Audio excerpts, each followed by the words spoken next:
Well, hello there. My name's Amanda Archibald, and I work with Kate Waters on the concept of GENE-ius in your kitchen. And in this short video, I'm going to talk to you about how we can use food as a gene whisperer.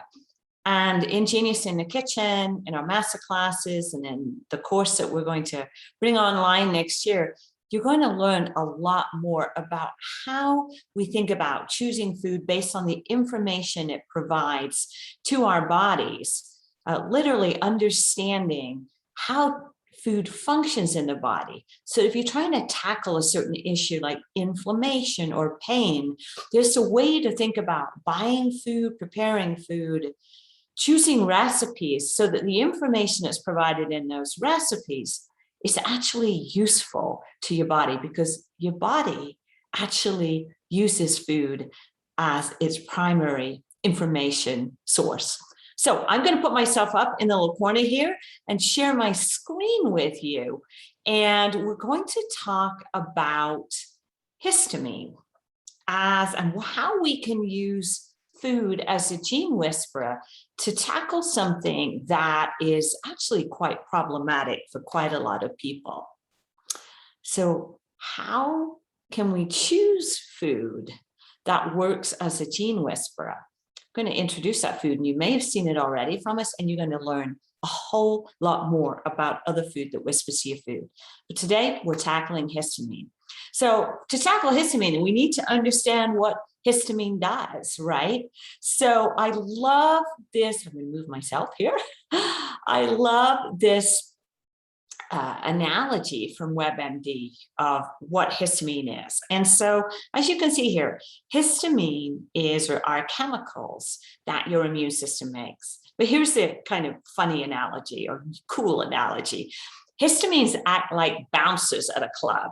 They help your body get rid of something that's bothering you. In this case, it may be an allergic or an allergy trigger or an allergen. So histamines are like bouncers, right? They start the process that hustles those allergens out of your body or off your skin. Now, it doesn't have to be an allergen like pollen. It can be an irritant, and this is where air pollution is so harmful. It can be something that you ingest. It can be in food that you're having an intolerance to. Anything that's going to kind of signal to your immune system, hey, wait a minute here, something's wrong, all hands on deck. And so histamine is like the canary in the coal mine. It's one of the primary signalers. So I use our British policemen here. We don't consider them as bouncers, but you get the point, right? So how does histamine work then? So it's like a hormone in that it is a communication molecule. So hormones are signaling molecules. And as you'll learn from Kate and ourselves, our body really is a system of signals. That's how we can use, how we can send signals from one cell to another. And hormones are kind of communication tool like that. But actually molecules in food called bioactives, we're going to meet one today, is also a signaling molecule tool. It speaks a language that the body understands. So histamine is kind of in this gang of signaling molecules like hormones. And as you can see here, it's produced as part of a local immune response to an irritant or foreign substance that triggers your inflammatory response. So it's sort of like, hey, hello, something's not wrong here. Body, stand up and put the troops on the front line, call out the soldiers and the sailors. We need help. And what histamine actually does then is it binds to receptors on your cell surfaces, kind of like a lock and a key. And when you put the lock in the door, it unlocks your door, you can go in the same way when histamine docks to its receptors, that actually will signal what we call a whole immune cascade. It unlocks Pandora's box of what tools does the body have to mount an immune response. We need an immune response to take care of things that don't belong in the body or have gotten to a toxic level we need to get rid of. So think of it a little bit like a lock and key. So how does this manifest in us, and why is this important anyway? Well, histamine is an important part of your immune response, right? But for some people, they're a lot more reactive or overreactive than others. And the question is why? So first of all, what are the symptoms of a histamine intolerance or histamine overload? And they're very, very wide ranging, as you can see here. The typical ones would be like congestion, runny nose, watery eyes. Some people get plugged ears, sneezing, primary one. Headaches and migraines, I see a lot in my practice. I also see a lot of people, here he has diarrhea, but I would say, and I think Kate would agree, dysbiosis or just a lot of gut problems. And the question is, what came first? Did you develop a histamine intolerance that undermines the health of your gut? Or was your gut unhealthy? And because of that, you kind of open up the gut wall, if you will, or the passages in your gut wall that allow signaling from molecules in your gut to talk to your immune system, or we often say molecules that should not pass from your gut into your bloodstream are actually passing through, and then your immune system says, hey, wait, you shouldn't be here. And you activate an immune response. So there's a lot of symptoms that you can see here. Asthma, that's another one, or respiratory, shortness of breath. You not necessarily going into full-blown asthma attack, but there's a lot of ways that histamine manifests. And also, I think a point that's important is that, persistent and elevated levels in histamine can really kind of run you down, like, oh my gosh, hence why you see fatigue here.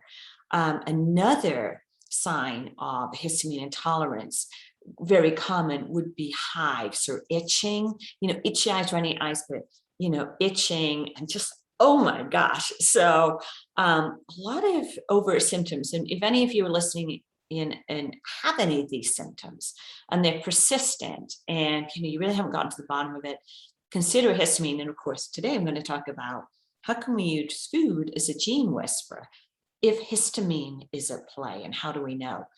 So even though there's a lot of overt symptoms associated with histamine overload or intolerance, and I tend to see it's more of an overload as a result of disruption as opposed to intolerance.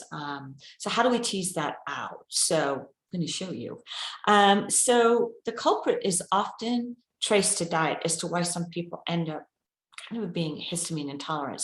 And so if you talk with a dietitian, a nutrition expert, health coach, even your doctor, one of the first things they may do is say, hey, we need to reduce or find histamine rich or foods in your diet and kind of get rid of them for a while. And unfortunately, some of these foods are the ones we love. It depends on how you eat, okay? But cheese or fermented foods, which may include like soy sauce or tofu, chocolate. If any of you eat charcuterie, so charcuterie could include smoked meats, prosciutto, sausage, smoked fish, et cetera, et cetera. There's a whole list of foods that are deemed histamine-rich food. There's also foods, as you'll see in this next slide, that can actually release histamine. So here's foods that typically have high histamine levels. And you can, even though you're looking at this really quickly, you can search on the internet or on Pinterest. There's so many infographics and food sources that tell you, okay, high histamine foods, low histamine foods. But from a dietary perspective, a lot of times it's recommended that we chase after the high histamine foods, and here they are. A lot of them things that people love, okay? And you replace them with lower histamine foods, which I'm not going to show you today because you can find those too. But sometimes also in the mix, we add in foods that can release histamine. So not only do you have foods that are high in histamine, we have foods that release histamine. Chocolate, shellfish, tomatoes, mushrooms. And there are also foods that interfere with the enzymes, which you're going to learn about, that break down histamine, alcohol, and some teas like green, black, and mate. So you're like, that is zero fun. And having worked to help people lower or remove higher histamine or histamine releasing foods in their diet, it is zero fun. In fact, it's miserable, and it doesn't matter how prudent you are or how clinically correct you are, whether you're a clinician, a doctor, mom, dad, anyone. zero fun. And it's interesting because in practice, I kept seeing these people. I'm like, what is going on here? Because inevitably what happens is some of these individuals, and you may relate, end up having a smaller and smaller amount of food to eat. And then they become intolerant to those, whether they have histamine or not. So there's something going on that's a lot bigger than histamine and food. And this is where genes come in. So there's two genes. Let's start over here. There's two genes that can make some trouble. The first one is Diamine Oxidase DAO, which some of you may actually be familiar with, because if you've tried to take an enzyme to block histamine, this may be one that you may have been recommended from your doctor or dietitian, or you've ordered it yourself.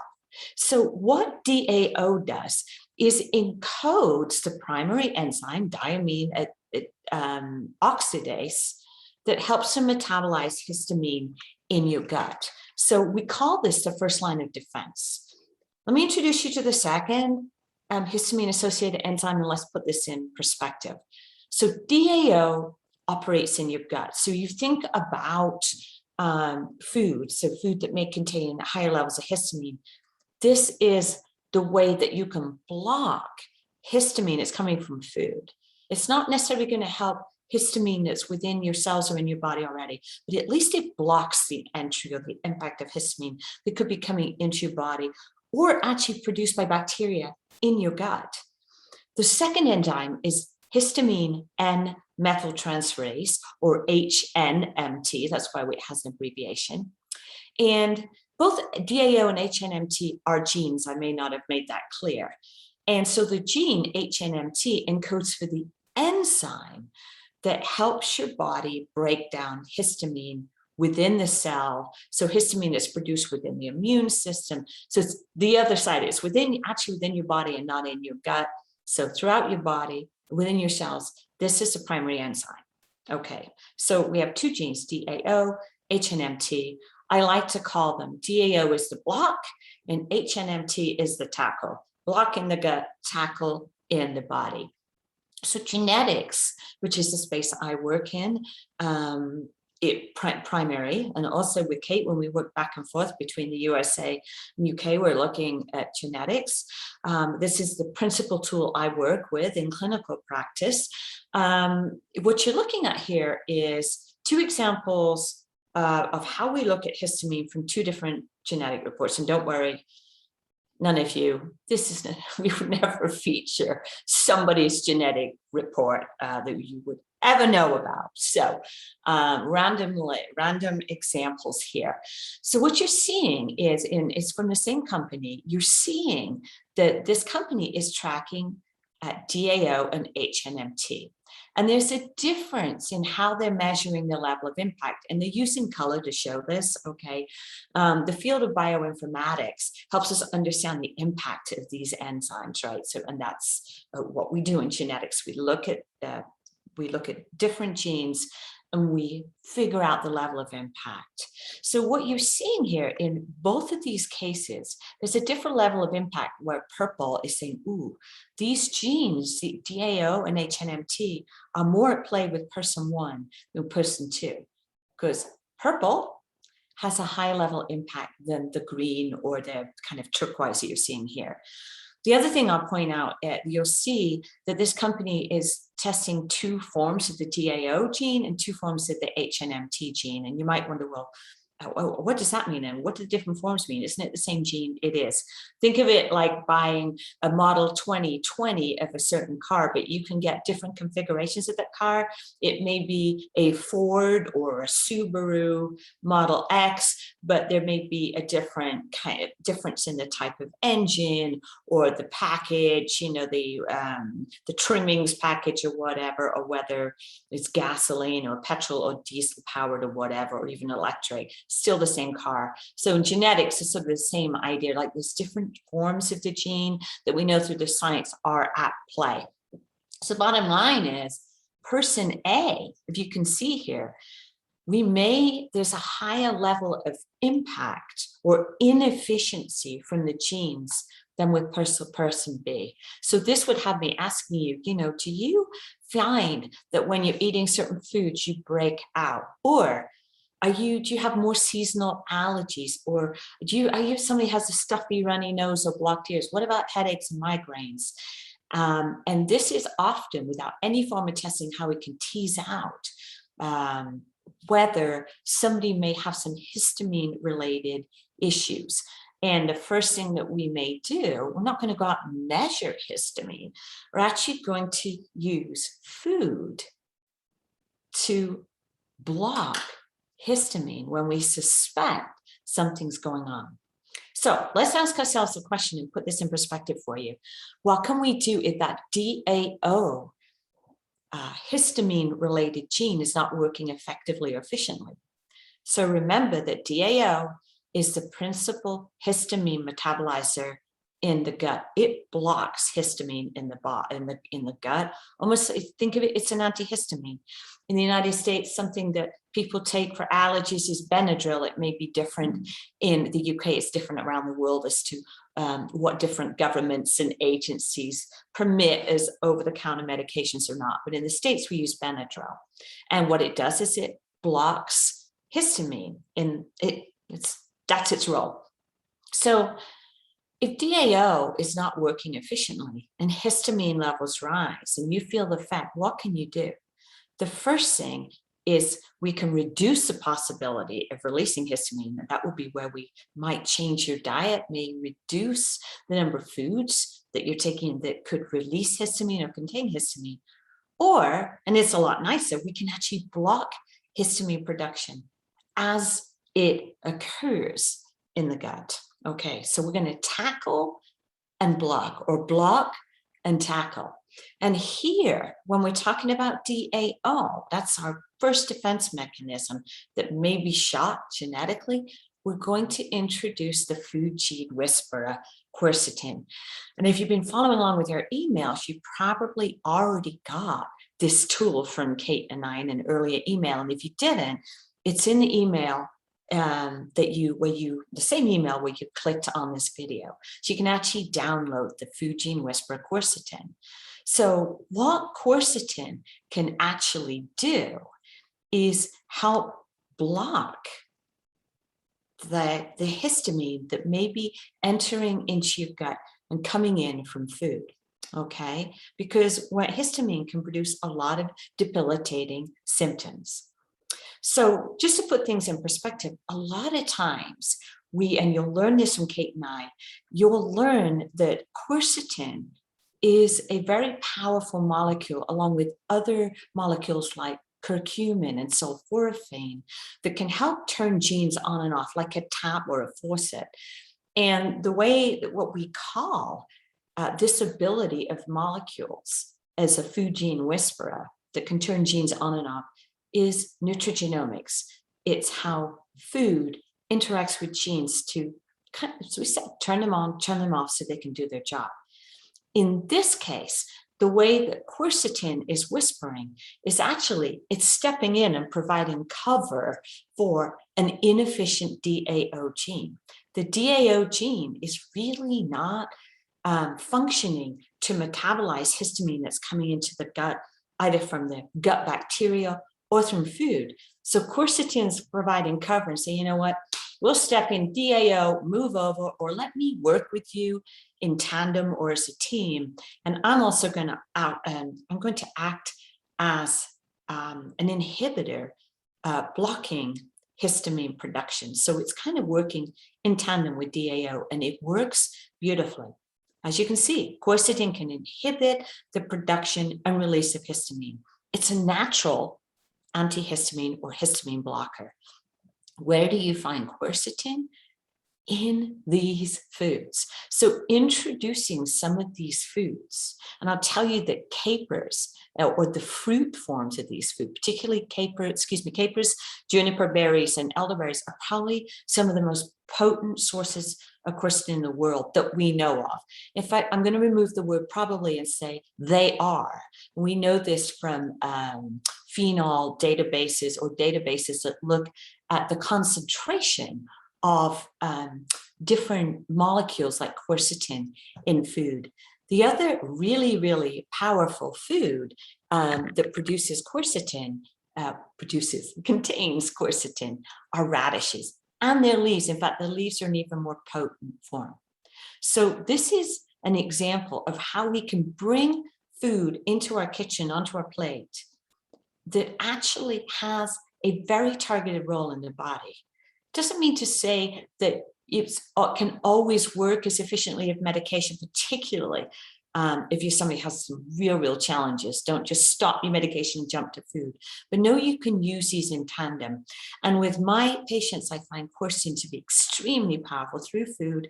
And sometimes we'll add it in supplemental form just to help people get back to efficiency. Then food can take over. So it's a beautiful example of a food gene whisperer. The histamine is more than just the block, which is what we're doing with DAO. It's also tackling, because remember, DAO blocks in the gut, but we also want to tackle because the immune system will actually produce histamine, and that is happening all over your body and can be in all of your cells. So that's happening regardless of what's happening in the gut. And this is where DAO and HNMT want to work together. So here's the thing, we just use quercetin to block DAO. But whether you're looking at DAO or HNMT, you need a whole bunch of nutrients to actually help histamine do its job and break it down. Okay, so if you have an overreactive immune system for whatever reason, you're producing a lot of histamine. Histamine has to be broken down. And how do we break it down? With DAO and HNMT. So you need an overflowing sink, a ton of vitamins and minerals. So you can't get away with a bad diet and think you can deal with your allergies and intolerances. You can't. And here's why. I'm going to show you something that I actually show my clinicians. So it's a little bit of biochemistry, super fast. You can see here that histamine requires, it can be metabolized down 2 routes, via the DAO route, block, and the HNMT route, tackle. And both of these require a bunch of nutrients, regardless of which path you're going down. And the other thing I'm going to show you, and I'm going to pull your attention to this because it's really cool, is regardless of whether histamine is being broken down by your DAO enzyme or your HNMT enzyme, both of these require the same enzyme at the very last step. So think of it as kind of going down a ladder. To step from onto the last rung of the ladder, you've got to pass through the same enzyme. That same enzyme requires the same nutrients. So you have to pour a whole bunch of vitamins and minerals into your body if you want to break down histamine. So to that point, these are the nutrients that HNMT enzyme requires. B1, that's thiamine. B2 is riboflavin. B3 is niacin. B6, pyridoxine. All the wonderful words like, here's your folate with B9. Oops. B12, you're very familiar with. Magnesium and zinc. That's just what HNMT requires. DAO has some overlap. It needs that B1, 2, 3, but it needs copper and zinc. So a little bit of difference. That's for that's just to get started down their different pathways. But wait, there's more. Remember I said to you, regardless of which pathway you go down, there's one final rung on the step where HNMT and DAO, so the enzyme for block and tackle histamine, both require the same enzyme, which means they require the same nutrient right here. See that? And I've just made a note for you. This enzyme requires 4 cofactors, which are 4 supporting nutrients. Once again, they need riboflavin, B2, and niacin, B3, and they need iron and what we call a trace mineral, molybdenum. So it's very interesting if you could kind of take a bucket, fill it full of nutrients, and pour it into your body. Looking at histamine, what you're seeing here is you can't get away with the same 10 foods forever. You can't get away with just eating the same carbs forever. You can't get away with meat and potatoes without vegetables, because to be able to pour all these nutrients into your body and tackle something as irritating as histamine, which is part of your immune defense, you need a ton of nutrients. So we can block histamine all we want with an antihistamine, or we can reduce high histamine containing foods. But your body's going to release histamine regardless, particularly as part of an immune response. So even if you reduce the total amount of intake of histamine, you still need, as you saw, let me go back here, a ton of nutrients for your body to be able to operate. There's no free ride. It's why having a plethora of food on your plate and understanding what that food is doing in your body by passing information to it is a foundation of health. So hopefully you've kind of got the point that you need a whole bunch of foods on your plate and a whole variety of foods, but also that we can use very targeted food to help the body in its day-to-day business, help it block things that are irritant to it, help it manage processes, help it manage the efficiency of your body and all the processes in it. So what do you need to know from this video? Let's go through it. Histamine can be disruptive for any of us. The genes DAO, and I should say HNMT, are responsible for producing enzymes with the same names that can help block and or break down histamine. So the genes DAO and HNMT produce enzymes or proteins with the same names that help you manage histamine. You can use quercetin as your primary histamine blocker, and you've got in the video in the newsletter. Underneath video, you can actually download that little quercetin food gene whisperer handout from us. But even though we can block histamine, your body's going to produce it anyway. So make sure you've got plenty of nutrients on board to tackle histamine. Sometimes you may need to temporarily reduce high histamine foods to let your body do some repair work. But also, aside from all of that, stress, excessive exercise, and the illness itself can amp or ramp up your immune system, which will then release histamine. So you need to be aware.